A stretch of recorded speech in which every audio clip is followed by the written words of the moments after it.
नमस्कार मित्रों, सरल संस्कृत व्याकरण चैनल से मैं अरुण पांडे आप सबका हार्दिक स्वागत करता हूं। आज मैं आप सबके लिए लेके आया हूं वसंत तिलका छंद। वैसे वसंत का सीजन अभी नहीं चल रहा है, फिर भी वसंत तिलका छंद हम पढ़ेंगे क्योंकि यह यूजीसी नेट जेआरएफ के अपने पाठ्यक्रम में 8वीं इकाई में समाविष्ट है। वसंत तिलका छंद 14 वर्णों वाला एक छंद होता है। इसके प्रत्येक पाद में 14 वर्ण होते हैं, यानी कुल मिलाकर 56 वर्ण इस के एक श्लोक में मिलते हैं।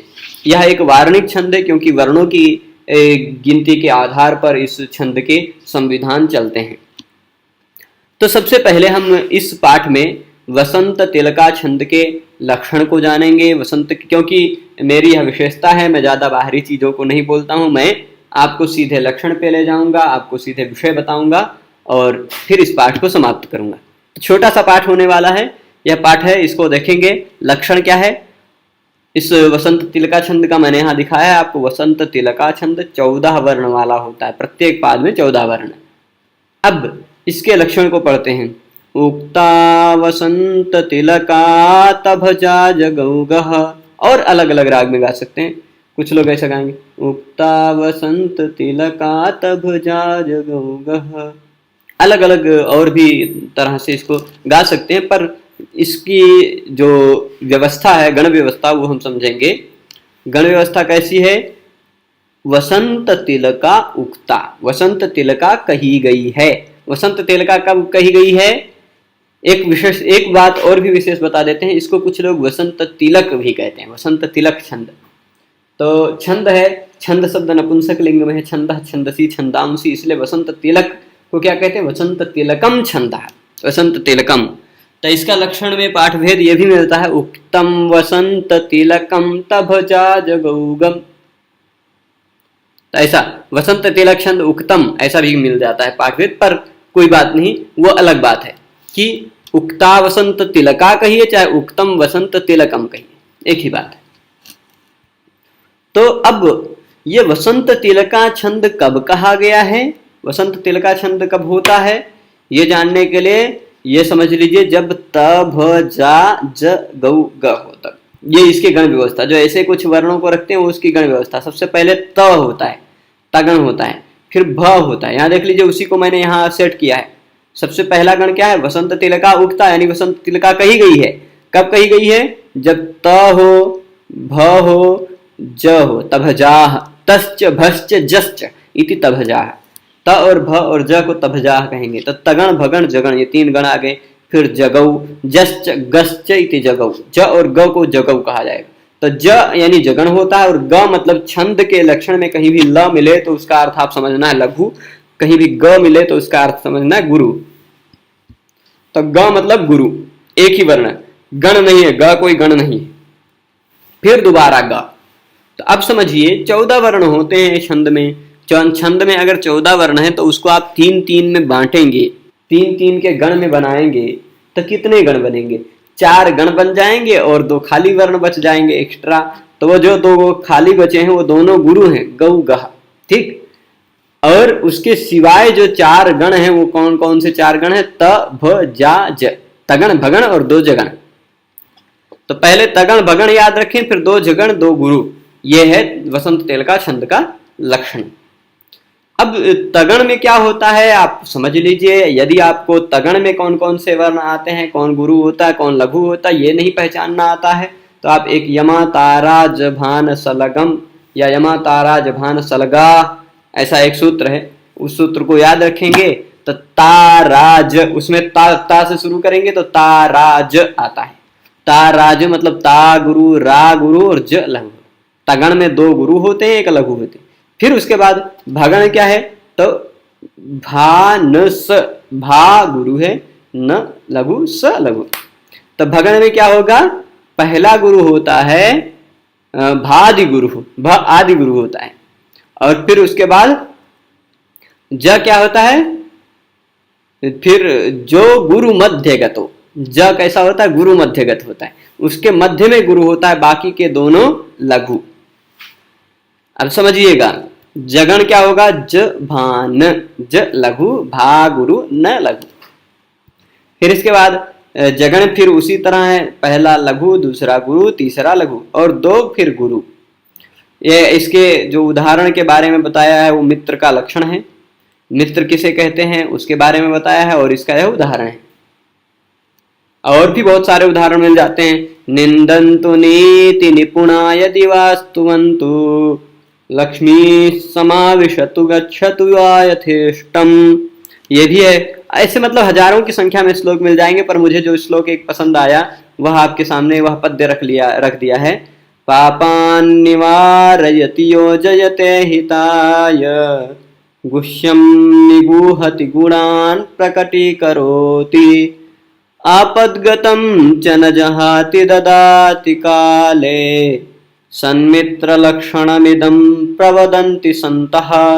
पहले इस लक्षण के अनुसार हम यहाँ गण व्यवस्था है कि नहीं है ये समझते हैं।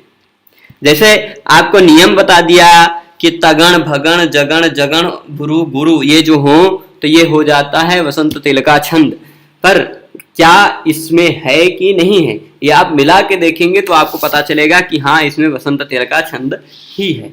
कैसे है देखते हैं। जैसे अब लक्षण में भी आप देखेंगे तो क्या मिलेगा, वसंत तिलका छंद ही मिलेगा। जिस छंद का लक्षण बनाते हैं उसी छंद में बनाते हैं, ये केदार भट्ट की विशेषता है। तो आप देखेंगे उक ता व ये दो गुरु, उक गुरु है, लघु उ ह्रस्व उ रखा है तो इसके कारण आप लघु नहीं मान सकते हैं ह्रस्वम लघु सूत्र से। संयोगे गुरु एक ऐसा सूत्र है जिसके तुरंत बाद में संयोग हो वह गुरु माना जाता है। तो इस उ के तुरंत बाद में क और ता का संयोग है इसलिए उ गुरु माना जाएगा। उक ता व दो गुरु एक लघु। फिर उसी तरह भा ये एक गुरु दो लघु मिलेंगे भगण का। व सन ये व तो हो गया है, सन गुरु है, त ती दोनों लघु है। फिर उसके बाद जगण देखेंगे लाल कलर में, यहाँ ल का त, ल का त, ल लघु का गुरु त लघु। इसी तरह आप मिला लीजिए आराम से मिल जाएगा। फिर ये काले कलर वाले फिर जगन को मिला लीजिए, पहला और तीसरा लघु रहेगा, बीच वाला गुरु रहेगा भ जा ज, भ जा ज। अब दोनों गुरु हैं, गौ गुरु है ही, दीर्घ है इस कारण, गह गुरु है ही क्योंकि विसर्ग वाला है इस कारण। तो यानी छंद के लक्षण में तो छंद का संविधान पूर्ण रूपेण स्पष्ट है। अब छंद का जो उदाहरण है उस उदाहरण में भी हम देख लेते हैं।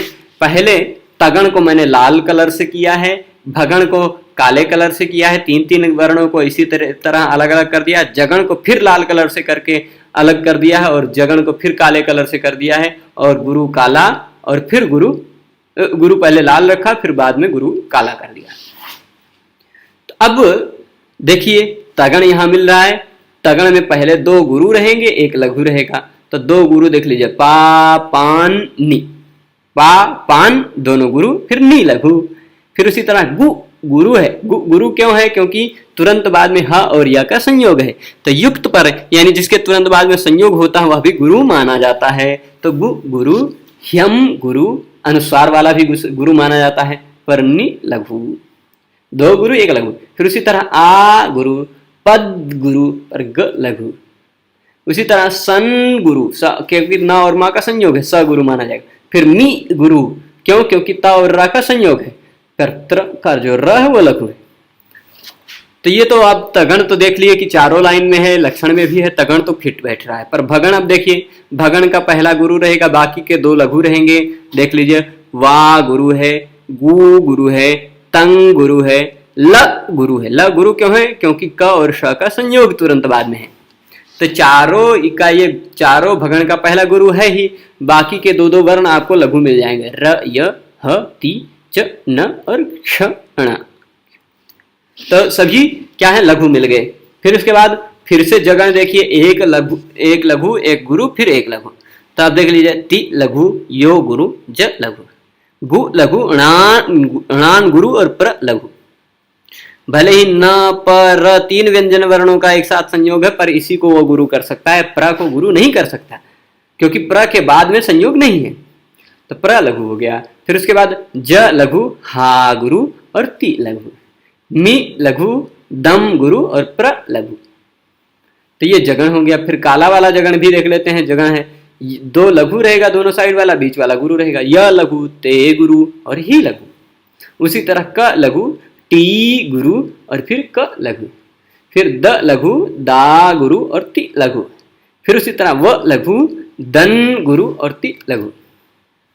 अब इसी के बाद अब दो गुरु देख लीजिए, ता, रो, का, सन।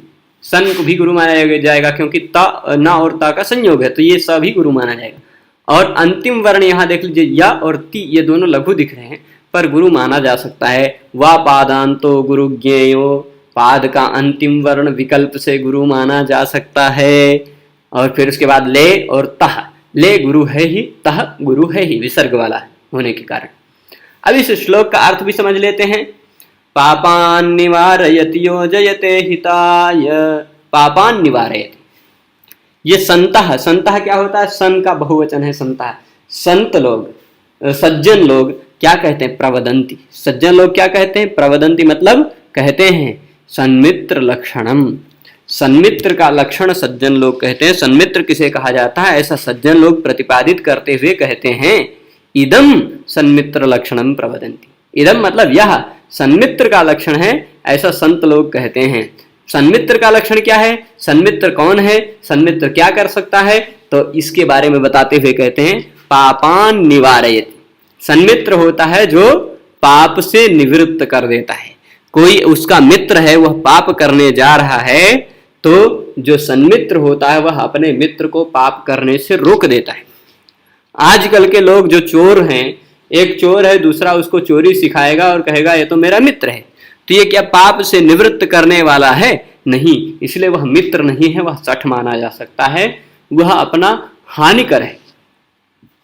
तो इस दृष्टि से जो पाप से निवृत्त करे, पाप से निवारण कर दे, पाप से बचा ले, वह सन्मित्र है। और फिर उसके बाद दूसरा लक्षण कह रहे हैं योजयते हिताय, हित के लिए संयुक्त कर देता है, आपके हित में आपको जोड़ देता है, आपका हितकर जो काम है वो आपको कराता है, हित से आपको संयुक्त कर देता है। आपका सच्चा मित्र वही है जो आपके हित की कामना करता है। फिर उसके बाद गुह्यम निगूहति, आपके जो गोपनीय बातें हैं उन गोपनीय बातों को किसी से नहीं कहता है, निगूहन कर देता है, उसको छिपा के रखता है। तथा गुणान प्रकटीकरोति, आपके अंदर जो गुण हैं, आपके अंदर जो विशेषताएं हैं, वो विशेषताओं को प्रकट करता है, लोगों के सामने बोलता है। आपकी गोपनीय बातों को छिपा के रखता है, अच्छी बातों को, गुण वाली बातों को प्रकट करके समझाता है, बताता है। और आपदगतम च न जहाति, आपत्ति में अगर आप चले गए हैं, आपत्ति में आप चले गए हैं तो आपको वह छोड़ता नहीं है। कुछ लोग विपत्ति आने पर छोड़ के चले जाते हैं। आपके सच्चे मित्र कितने हैं ये आपको जानना है तो आप अपने विपत्ति काल में चले जाएं, और विपत्ति काल में जो आपके पास आएगा सच्चा मित्र वही है। धन संपत्ति होने पर लाखों लोग दौड़ते रहेंगे आगे पीछे, पर यदि विपत्ति में जो आपके पास एक दो लोग आते हैं वही आपके सच्चे मित्र हैं। आपदगतम मित्रम न जहाति, आपत्ति में गए हुए मित्र को भी जो नहीं छोड़ता है। और काले ददाति, समय आने पर कुछ देता भी है, पैसे की आवश्यकता पड़ी तो पैसा देगा, कुछ और द्रव्य की आवश्यकता पड़ी तो वो भी देगा, जिस चीज की आवश्यकता पड़ी वो चीजें देता है। यह सन्मित्र का लक्षण है, ऐसा संत लोग कहते हैं। तो इस तरह से इस पाठ में हमने आपको वसंत तिलका छंद के बारे में बताया। एक तगण, एक भगण, दो जगण और दो गुरु आते हैं, तो वह वसंत तिलका छंद है। वसंत तिलका छंद के लक्षण के बारे में आपसे पूछ सकता है कि तभजा जगौगः किम छंदः, तभज ग, ये किस छंद का लक्षण है? या फिर ऐसे गण व्यवस्था दिखाकर आपको प्रश्न पूछ सकता है, या कोई एक श्लोक दिखा सकता है उसमें कौन सा छंद है। तो आप कैसे पहचानेंगे? उस श्लोक में, उस श्लोक के ऊपर ही आप ऐसे गण व्यवस्था लिखते जाएं। मान लीजिए, देख लीजिए कि ये पा पान नि, पा गुरु नि लघु, ऐसे गुरु गुरु गुरु गुरु गुरु गुरु लघु, गुरु गुरु लघु लघु, लघु गुरु लघु, ऐसे बनाते जाएं। पूरा एक लाइन का आप बना लीजिए। फिर एक लाइन का बनाने के बाद अब गुरु गुरु लघु है दिख रहा है, तो ये गुरु गुरु लघु कौन सा गण हो सकता है, ऐसा खोजिए। तो गुरु गुरु लघु ताराज, ये तगण हो सकता है। तो तगण से शुरुआत होता है, फिर उसके बाद भगण मिल जाएगा, उसके बाद जगण मिल जाएगा। तगण भगण जगण जगण गुरु गुरु, ये कौन सा छंद हो सकता है? आप वसंत तिलका पहचान सकते हैं। वर्णों की संख्या गिनकर आप पहचान सकते हैं कि वर्णों की संख्या 14 वर्ण वाला है। आपके सिलेबस में यही एक छंद है प्राय, तो 14 वर्ण वाला यह एक छंद होने के कारण भी पहचान सकते हैं। तो आप भी सन्मित्र के लक्षण को पढ़े हैं। यदि आप भी अपने किसी सन्मित्र को जानते हैं तो आप उसके हित से उसको युक्त करने के लिए, योजयते हिताय, उसके हित से उसको युक्त करने के लिए आप इस वीडियो को उसके पास तक पहुंचा सकते हैं, जिससे वह वसंत तिलका छंद के बारे में जाने। और इस तरह की गण व्यवस्था को रखकर आप खुद से भी श्लोक बना सकते हैं। जैसे आज सुबह ही मैंने एक श्लोक बनाया है, इसी छंद में, वसंत तिलका में ही बनाया है, पर वो अभी आप सबको नहीं बताना है। फिर ये कह रहे हैं कि जहां पर भी ऐसे तगण भगण जगण जगण फिर गुरु गुरु की व्यवस्था हो, वह वसंत तिलका छंद कहलाता है। तो इस तरह से आपको यही बताना है कि आप अपने मित्रों को हित के साथ संयुक्त करें, पाप से निवारित करें। वो अगर नहीं पढ़ रहा हो, सो रहा हो, तो उसको बार बार वीडियो भेज के उसको पढ़ाएं। आज के इस पाठ में इतना ही रखते हैं। आप हमारे टेलीग्राम चैनल से, फेसबुक से पेज से, दोनों जगह से जुड़ सकते हैं, वहाँ से हमें संपर्क कर सकते हैं। पूरा पाठ देखने के लिए धन्यवाद। नमस्कार।